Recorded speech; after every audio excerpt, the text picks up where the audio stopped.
Hello everyone, welcome back to my channel and welcome back to the series where I talk about all the women who won the Nobel Prize in Literature. Today we will be discussing the life and works of Louise Glück. Louise Glück was born in New York City in 1943 and she passed away in October of 2023. She won the Nobel Prize in Literature in 2020. She is a first in this series in many different ways. She's the first American author, the first poet, the first person who I could read in their original words without needing a translation, and sadly the first person who is no longer with us. As we are going in reverse chronological order, this latest aspect of people not being alive anymore will probably become more frequent, but for now Annie Ernaux and Han Kang are both still with us. Let me start with the rationale for Louise Glück's Nobel Prize in Literature. She was awarded it for her unmistakable poetic voice that with austere beauty makes individual existence universal. Her first book, Firstborn, was published in 1968. Her book that I read, The Wild Iris, was published in 1992. I would like to make a quick note before we start about poetry and my personal relationship to it. I struggle with the genre, so today's video will be quite short.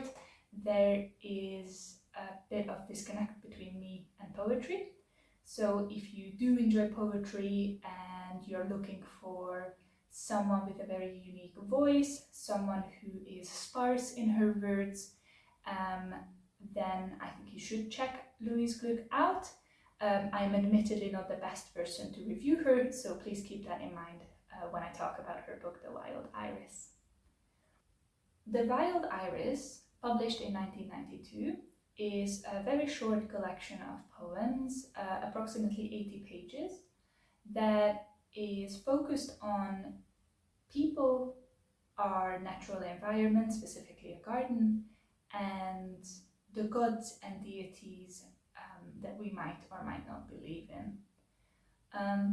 As I am not a big enjoyer or a frequent reader of poetry, Louise Glück's sort of laid-back style that lacks a lot of rhythm and rhyme was quite difficult for me to read. I was having trouble. I had to reread a lot of these poems and I didn't necessarily understand what I was reading. Mind you, understanding is not necessarily the most important part of appreciating poetry. My biggest problem reading Louise Glück's works was what I would describe as literary incompatibility, where there's nothing wrong with her poetry. Her poetry is really interesting, it is studied. Louise Glück is an incredibly well-decorated poet.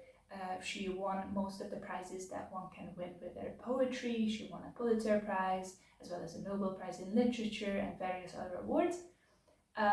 So her poetry has so much merit, and it is very interesting to read. Intellectually, I found it quite fun, but emotionally, I couldn't connect to it because English is not my first language. Appreciating poetry for me is quite difficult.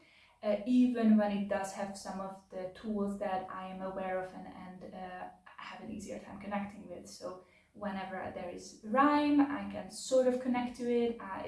It comes more naturally to me.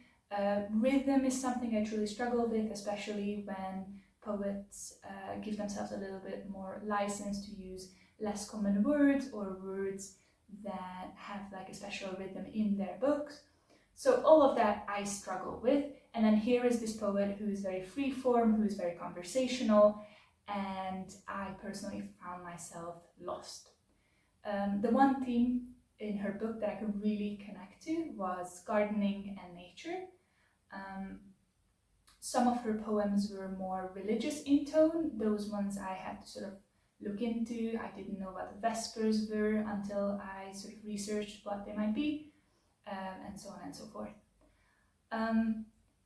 As I couldn't really connect to her poetry and her work, I did read it and I found it really interesting, and I think my description of it does it justice to a degree. But there is not that much more I can say about it. It is short, contemplative, has this very real awareness of our mortality, and it really doesn't over-explain. It is not flowery language, it is very much to the point. But since I do not have that much to say about it, I would like to read a verse that I personally found really interesting in its casualness and in its themes as well. Okay, so this is the first stanza of this poem called Scylla. And I quote, "Not I, you idiot, not self, but we waves of sky blue, like a critique of heaven.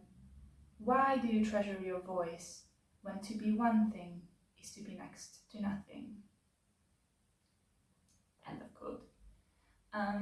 Some of these themes of belonging, of individuality and loss of community and belonging in our search of individuality really did speak to me. And so if these are themes that you are interested in, I recommend checking her out. She has 13 books out as far as I'm aware, and most of them have a theme of mortality and grief and the difficulties of human life, and then a good number of them also have this theme of connection to nature, gardens, and our natural world. I found her work refreshing, if a little confusing for me personally for my aforementioned reasons of struggling with poetry, but I'm glad I got to extend my own reading horizons, and so if that is something you would like to experience, then I think Louise Glück is a great choice. Thank you so much for watching this video. Next week we will be discussing Olga Tokarczuk, the 2015 winner of the Nobel Prize in Literature. And I apologize for the missing video last week. I recorded this reading vlog of none of the above, but ended up with technical difficulties, so that video is in the works. I am out of June being Pride Month, but I think we should be reading queer books all year round, so I'm hoping July will still suffice. Thank you again for watching. Please leave a comment, like and subscribe. See you next week. Bye!